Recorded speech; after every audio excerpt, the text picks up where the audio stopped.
वालेकुम। अच्छा, आज का जो मैं टॉपिक लेके आया हूँ वो छोटा सा है। मैंने कहा आपसे एक इन्फॉर्मेशन शेयर कर देता हूँ। एफपीआई का नया एसआरओ आया है 2041।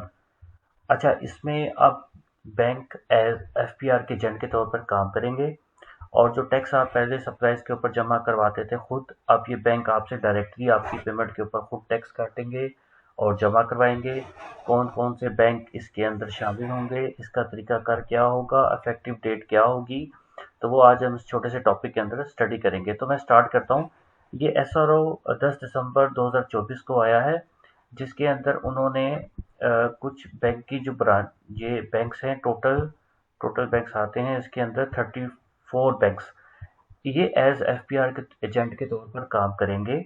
पहले जो टैक्स आप जमा करवाते थे सप्लाईज के ऊपर और सर्विसेज के ऊपर, वो आप टैक्स काटते थे। टैक्स काटने के बाद आप पीएसएटी के थ्रू पेमेंट जमा कराते थे।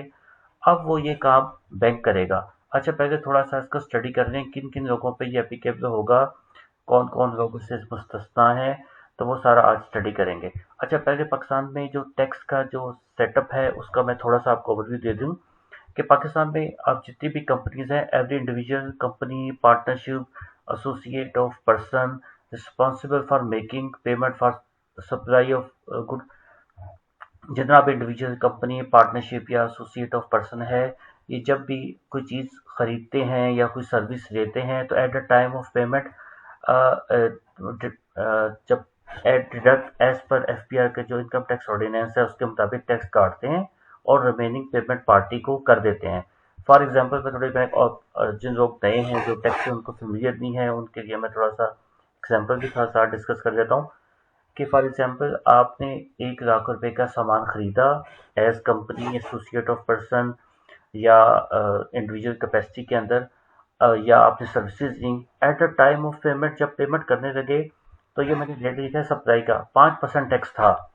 ठीक, आपने 5% 1 लाख रुपए के ऊपर लगाया तो 5,000 रुपये बच गया।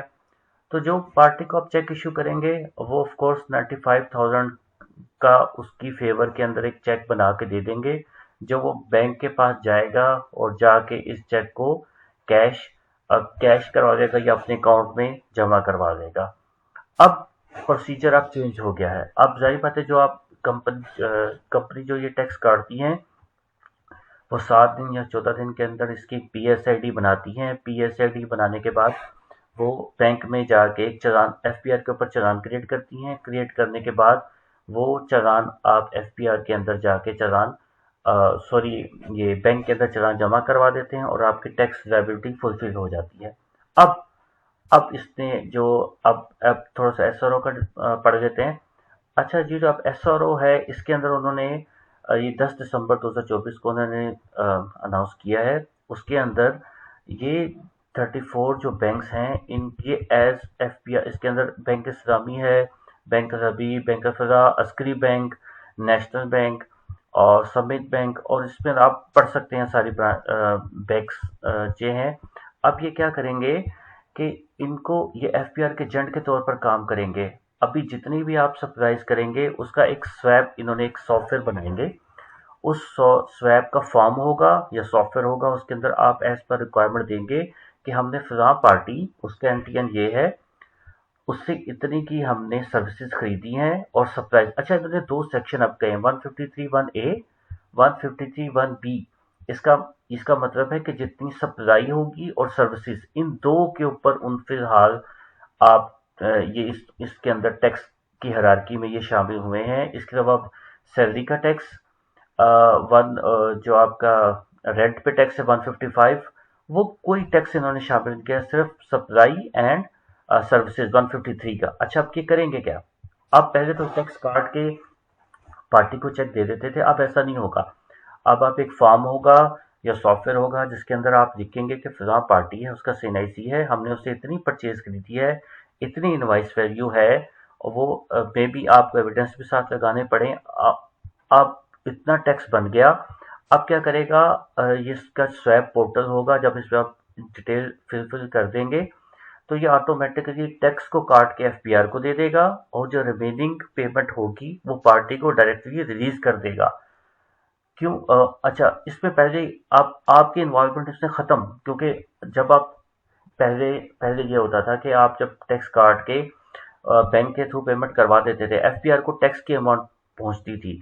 अब उनको नहीं पता कि आपने टैक्स काटा है या नहीं काटा है, एफपीआर को जमा करवाया है या नहीं करवाया है। तो बहुत सी कुछ लोग एग्जाम्प्ट भी होते हैं जिसके अंदर 1% आप टैक्स काट देते हैं। तो एफपीआर को 100% रिकवरी नहीं हो रही थी। अब उनको समझ नहीं लग रहा था कि हमें कैसे ट्रेस आउट हो सके। तो वाहिद उसके लिए जो मीन था वो बैंक थे, क्योंकि आपकी जितनी सीक्रेट इन्फॉर्मेशन है वो बैंक के साथ लिंक होती है जब आप पेमेंट कर रहे होते हैं। एफपीआर अगर ऑडिट करता है या कोई एफपीआर के पोर्टल से या आईआरएस के पोर्टल से कुछ उसको क्लू मिलता है तो वो तब ट्रेस करता है, अदरवाइज एफपीआर टोटली ब्लाइंड होता है। तो इसलिए उन्होंने बैंक को बीच में इन्वॉल्व किया है, क्योंकि जिस जिस भी बंदे ने, कंपनी ने, इंडिविजुअल ने पेमेंट करवानी है, ऑफ कोर्स उसने बैंक चैनल का सहारा लेना है। तो बैंक के अंदर उन्होंने ऑलमोस्ट 34 के ऑलमोस्ट सारे बैंक शामिल हो गए हैं। तो इसके अंदर जब वो पेमेंट करवाएंगे तो वो ऑटोमेटिकली आपकी पेमेंट को खुद ही असेस कर लेंगे। जो आप फॉर्म साथ फिल करेंगे तो उसके ऊपर लिखेंगे कि सप्लाई सब्सिडी टोटल अमाउंट कितनी है, तो वो ऑटोमेटिकली टैक्स काटेगा, टैक्स काट के तो वो जमा करवा देगा। अच्छा, इसके अंदर थोड़ा सा मैं नोट्स बनाया आपको बता देता हूँ। अब ये SRO 2041, bank shall be liable to collect deposit withholding tax under section 153(1)(a), 153(1)(b of the Income Tax Ordinance 2001 through SWAP's portal as per the date notified by the board periodically। अब 153(1)(a) का जो भी supplies है bank tax उस पर collect करेगा। Collect करने के बाद उनको एफपीआर को डेट्स दे देगा। इसके इन डेट्स के ऊपर वो डायरेक्टली एफपीआर को वो टैक्स रिपोर्ट करवा देगा। आप लोग अब टैक्स इसमें जमा नहीं करवाएंगे। और आखिरी बात यह है कि ये अभी अफेक्टिव नहीं हुआ। यहाँ पे उन्होंने इसका जिक्र किया है कि ये अभी इसको नोटिफाई करेंगे, provided that till the set date is notified by the board the above mention notified swap agent shall continue to collect and deposit withholding tax under section 153(1)(a) and 153(1)(b of Income Tax Ordinance 2001 under the current withholding regime। अच्छा, ये जिस तरह पहले tax cut रहा है, ये चलिए ये थोड़ी बात डिफरेंट उन्होंने कर दी है। अभी जिस तरह उनका टैक्स चल रहा है उसी तरह चलता रहेगा। इनकी periodically अब आपका रिजीम, अब ये टैक्स रिजीम भी बताएंगे कितने % टैक्स काटना है और कब से ये इम्प्लीमेंट होगा, तो इसकी डेट वो बाद में अनाउंस करेंगे। टिल द टाइम ये बैक एंड पे अपने सिस्टम को या सॉफ्टवेयर को डेवलप कर रहे हैं और उसको होपफुली जो मैंने डिस्कस किया था एफबीआर से, तो फोन के ऊपर तो उन्होंने मुझे हमें कहा था कि आप दिसंबर के एंड तक या जनवरी तक हम इस सिस्टम को फंक्शन कर देंगे। टिल द टाइम आप जिस तरह टैक्स की प्रैक्टिस आपकी चल रही है उसी तरह आपकी ये प्रैक्टिस चलती रहेगी। तो ये थोड़ी इन्फॉर्मेशन थी और इसकी कोई लेटेस्ट अपडेट आती है तो मैं डेफिनेटली आपके साथ शेयर करूंगा। तो मैं इसके साथ ये मेरा खत्म होता है। अल्लाह हाफिज।